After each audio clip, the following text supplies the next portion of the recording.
আসসালামু আলাইকুম। মুক্তিযোদ্ধার তালিকা থেকে নাম বাদ দেওয়ার অভিযোগ জামায়াতের এমপির। জানবো তার বিস্তারিত খবর।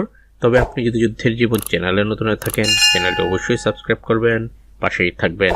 নিজেকে মুক্তিযোদ্ধা দাবি করে সাতক্ষীরা 4 আসনের জামায়াতে ইসলামের সংসদ সদস্য গাজী নজরুল ইসলাম বলেছেন, আওয়ামী লীগ সরকারের আমলে আমার নাম মুক্তিযোদ্ধার খাতা থেকে কেটে দেওয়া হয়েছে।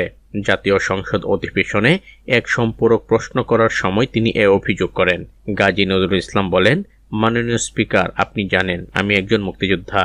1991 সাল থেকে 1996 সাল আমরা একসঙ্গে সংসদে ছিলাম। আবার 2001 থেকে 2006 পর্যন্ত আপনার সঙ্গে সংসদে ছিলাম। এবার আমার তৃতীয়বার সংসদে আসা। তিনি বলেন, 2006 সালের পর যে নির্বাচনে আওয়ামী লীগ ক্ষমতায় এসেছিল তখন আমার নাম মুক্তিযোদ্ধা খাতা থেকে কেটে দেওয়া হয়।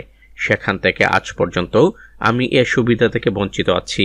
বীর মুক্তিযোদ্ধা হিসেবে যে গৌরব, সেটা থেকেও বঞ্চিত। এলাকার সবাই আমাকে মুক্তিযোদ্ধা বলে জানে। আপনিও জানেন মাননীয় স্পিকার। মুক্তিযুদ্ধ বিষয়ক মন্ত্রীর কাছে প্রশ্ন করে এই সংসদ সদস্য বলেন, আমি স্বাধীনতা যুদ্ধে অংশ নিয়েছি মেজর জলিল সাহেবের নেতৃত্বে 9ম সেক্টরে। এই হারানো গৌরবটা আমি ফিরে পাবো কিনা, আমার প্রয়োজনীয় কাগজপত্র সব গুচ্ছিত আছে, আমি দেখাবো ইনশাল্লাহ। আমার মতো আরও অনেকে নিগৃহীত হয়েছেন।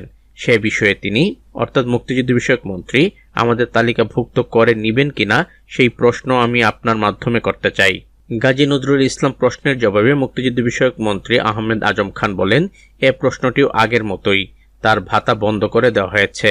তার কাছে কাগজপত্র যা আছে সেটা মুক্তিযুদ্ধ বিষয়ক মন্ত্রণালয়ে জমা দিলে মন্ত্রণালয় এ নিয়ে কাজ করবে এবং প্রয়োজনীয় সব ব্যবস্থা নেবে।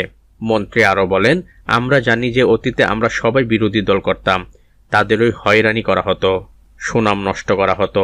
এ বিষয়ে মুক্তিযুদ্ধ বিষয়ক মন্ত্রণালয় কাজ শুরু করেছে। আমি সংসদ সদস্যকে আশ্বস্ত করতে চাই, তার প্রয়োজনীয় কাগজপত্র যাচাই বাছাই করে প্রয়োজনীয় ব্যবস্থা নেব। তো আজ এ পর্যন্তই। দেখা হবে অন্য এক নতুন ভিডিওতে। ততক্ষণ পর্যন্ত সবাই ভালো থাকবেন, সুস্থ থাকবেন। আল্লাহ হাফেজ।